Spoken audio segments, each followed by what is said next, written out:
CES 2025 is still going strong, and Gadget has full coverage from Las Vegas, from AI-enabled everything to the latest trends in gear to the strange and bizarre prototypes that may never make it into production.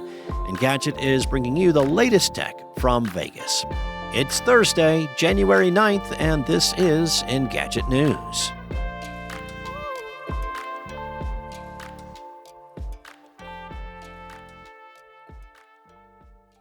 And while the tech world is focused in the Nevada desert this week, the rest of the world keeps on spinning and churning along. Here are a couple of things going on outside of CES this week. Meta is continuing its overhaul of its moderation and content rules. Instagram head Adam Mosseri posted this week that Instagram and Threads will start including political content in recommendations. It is a reversal from the policy the two platforms adopted last year, which made political content something users had to choose if they wanted to see. Now, Mosseri said that there will be 3 levels of political content that Instagram and Threads users can pick to see: less, standard, which will be the default, and more.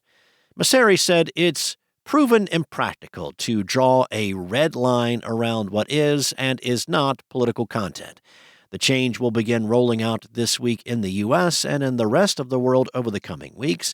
The announcement is the latest in a series of shifts that Meta is making that seem like efforts to curry favor with President-elect Donald Trump. CEO Mark Zuckerberg said that the company would eliminate third-party fact-checkers in favor of a community notes model for Facebook, Instagram, and Threads, mimicking the approach taken at X. Nick Clegg stepped down as Meta's president of global affairs to be replaced by Joel Kaplan, who is well connected to Republicans in D.C. Earlier this week, Instagram was also discovered to have blocked several LGBTQ hashtags and treated them as sexually suggestive material for months. The company said that was an error. Google knows a lot about you and your interests, and it uses that information to try and get more of your time and attention. A new Search Labs experiment called Daily Listen, for instance, can turn your Discover feed into a professional podcast. Google's Discover is a curated feed on mobile devices filled with articles and videos that the company's algorithms believe are aligned with your interests, based on your search queries and other activities. As 9 to 5 Google noted, this feature is similar to the one that Google released for Notebook LM last year.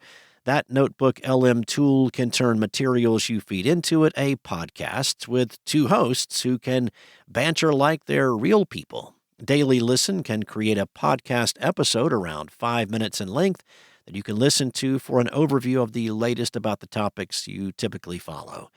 You will have to opt in to Search Labs if this is something you'd like to try by tapping on the Flask icon at the top left of the Google app. Once it's on, you can find the Daily Listen card underneath the search bar in the Google app on Android and iOS. Click it to generate a podcast, which brings up a screen with a text transcript and audio controls. You can clearly see where each section of the podcast begins and ends in the audio scrubber, and you can pause, stop, rewind, and fast forward anytime. You can also give it a thumbs up or down to send Google your feedback. If you scroll down, you'll see a bunch of related stories grouped together based on the sections of the podcast in case you're looking for more information.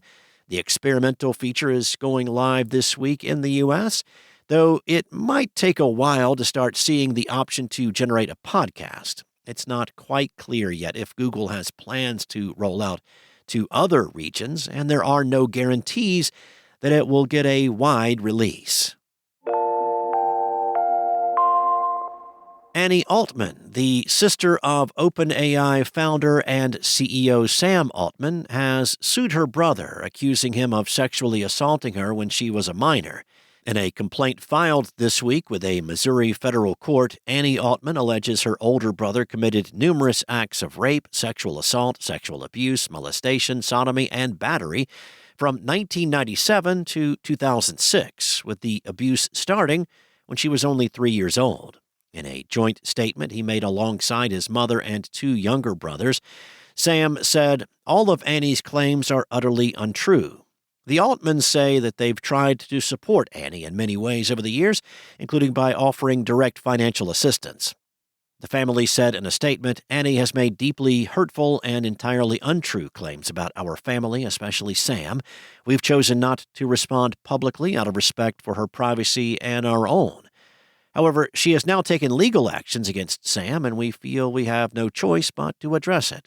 This situation causes immense pain to our entire family." Over the past few years, Annie Altman has made similar allegations online. In a post on X in March of 2023, she wrote, "I'm not 4 years old with a 13-year-old brother climbing into my bed non-consensually anymore." As part of her lawsuit, Altman seeks a jury trial and damages in excess of $75,000.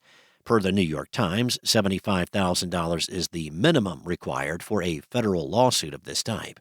Her lawyer told the Times she is also seeking punitive damages based on her brother's net worth, which could become public knowledge as part of the case's discovery process. Thanks for listening. Make sure to check out Engadget's coverage from Day 2 of CES in Vegas. Sherilyn Lowe tested out Shark's new high-tech skincare mask.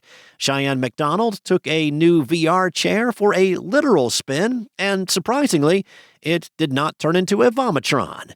Plus, a prototype e-bike that does not weigh much more than a regular road bike. And a whole lot more from CES can be found at Engadget.com. This episode featured journalism from Anna Wyszynko, Mariella Moon, and Igor Bonifasic, and was voiced and produced from the sound studios of Spoken Layer. Enjoy your day, and I'll be back tomorrow with more tech news from Engadget.